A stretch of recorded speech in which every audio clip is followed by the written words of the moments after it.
Bonjour tout le monde, bienvenue au 10e épisode de Je me lance, ici Dominique Blais et aujourd'hui on va discuter de l'utilisation du minuteur Pomodoro.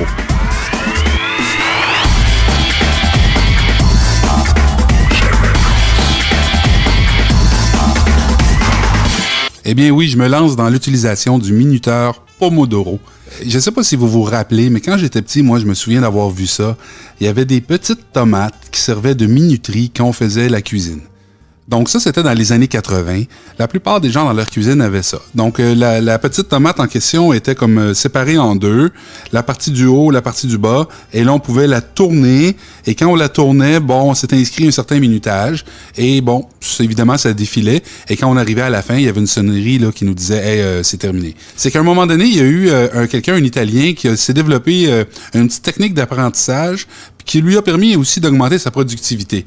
Lui, c'était dans le cadre de ses études. Donc, il essayait d'étudier, il était toujours déconcentré, et là, à un moment donné, il s'est dit, attends un peu, il faut que je me trouve une façon de me donner des moments où je vais étudier et je vais focusser uniquement sur la tâche à accomplir. La beauté de cette petite technique-là, c'est que c'est vraiment facile d'utilisation. On peut utiliser différents timings. Il y a des gens qui vont par exemple, l'utiliser en 15 minutes, 20 minutes, 25 minutes. Mais la forme la plus connue, si on veut, c'est l'utilisation de la technique du 25 minutes. Dans quel contexte vous pourriez utiliser cette technique-là? Bien, premièrement, peut-être que vous devez étudier dans le but de passer un examen. Et puis ça va vous aider à assimiler la matière. Parce que vous allez focusser d'une certaine façon et c'est très méthodologique. Le deuxième cas de figure, c'est quand vous voulez, par exemple, remplir votre rapport d'impôt. Je prends cet exemple-là parce qu'un rapport d'impôt, pour la majorité des gens, c'est une tâche difficile, c'est une tâche lourde et on veut juste pas le faire. Mais en supposant que vous vouliez le faire, ben, utiliser la technique Pomodoro pourrait vous aider à ne pas y consacrer tout le week-end. Un troisième exemple, vous devez compléter un rapport à remettre à votre employeur et vous manquez cruellement de motivation. Comment est-ce que la technique Pomodoro peut vous motiver? En fait, vous allez voir les résultats. Vous allez voir rapidement votre progression. Et ça, c'est une source de motivation. Le quatrième exemple, vous voulez bâtir un plan d'affaires. Et là, ça vous semble une tâche insurmontable. Un plan d'affaires, c'est long. C'est long à rédiger. Il y a beaucoup de pages. Même chose avec un plan de marketing. Peut-être que vous trouvez ça là, comme vraiment là, une montagne.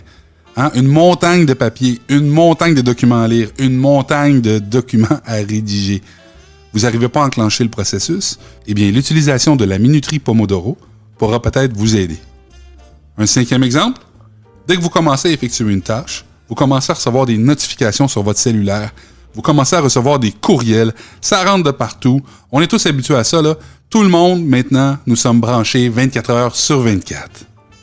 Peut-être que la technique Pomodoro pourra vous aider un petit peu à vous débrancher pour réussir à accomplir vos tâches. Mon dernier exemple, ça n'a pas de lien directement avec le travail, mais vous aimeriez lire un livre.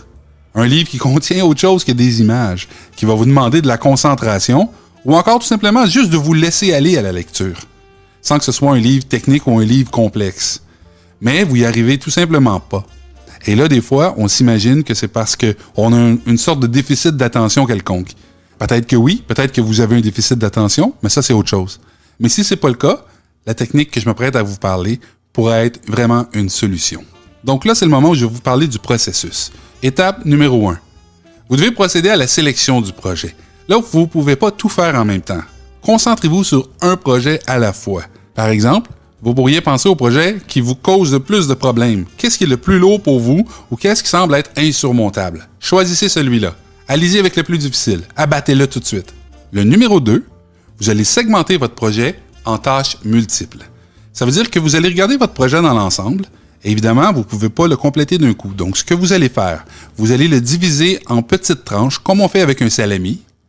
Et là, vous allez donner un nom à chacune de ces petites tranches-là et vous allez l'inscrire sur une liste. Évidemment, la meilleure façon de faire, c'est d'inscrire en haut de la liste les choses qui sont prioritaires. Et ça, c'est pas toujours le début de votre projet qui est prioritaire. Vous allez vous apercevoir des fois que vous avez un projet X et que les tâches qui sont plus prioritaires ou plus difficiles ou qui vous demanderaient un peu plus de technique ne sont pas nécessairement au début, mais un petit peu plus loin. Troisièmement, vous allez évaluer le temps requis en fonction de la lourdeur de la tâche.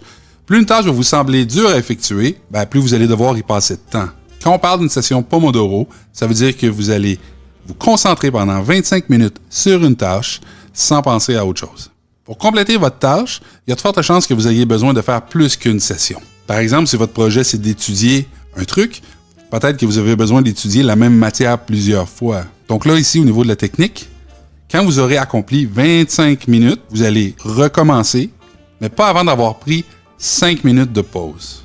Je vous parlais un petit peu avant de faire une liste. Donc, si vous me suivez bien, dans la colonne de gauche, il devrait y avoir toutes vos tâches. Dans la colonne juste à côté, vous allez écrire le nombre de sessions que vous allez effectuer pour chacune des tâches. N'oubliez pas, une session, c'est 25 minutes. Ensuite, vous prenez 5 minutes de pause. Lorsque vous aurez fait 4 fois le processus, peut-être que vous aurez déjà terminé votre travail. Si ce n'est pas le cas, vous allez prendre un 15 minutes avant de recommencer. Donc, si vous me suivez bien, vous faites 25 minutes, 5 minutes de pause. 25 minutes, 5 minutes de pause. 25 minutes, 5 minutes de pause. Et finalement, 25 minutes, et là, vous prenez 15 minutes de pause. Pendant ces 25 minutes-là, pour que ça soit pleinement efficace, vous allez devoir prendre tous les moyens pour demeurer concentré. Ça veut dire que vous allez mettre votre téléphone de côté. À vrai dire, vous allez le fermer si vous pouvez. Vous allez fermer votre logiciel de courriel. Vous allez fermer le téléviseur. Vous allez vous concentrer uniquement sur la tâche à accomplir, la tâche que vous avez sélectionnée dans l'ensemble de votre projet. Et là, vous allez constater que si, par exemple, votre projet en entier est maintenant divisé en 10 tâches, vous allez vous apercevoir que la tâche numéro 1 sera terminée. Éventuellement, la tâche numéro 2 sera terminée. Et ça va jouer sur votre motivation. Donc, tout ça, évidemment, c'est une question de volonté. Donc, si vous avez envie de l'essayer, nous avons mis sur notre chaîne YouTube un minuteur Pomodoro. C'est un minuteur qu'on a nous-mêmes programmé pour vous aider à faire la petite technique. Essayez-le et laissez vos commentaires. J'espère que vous avez apprécié cette technique.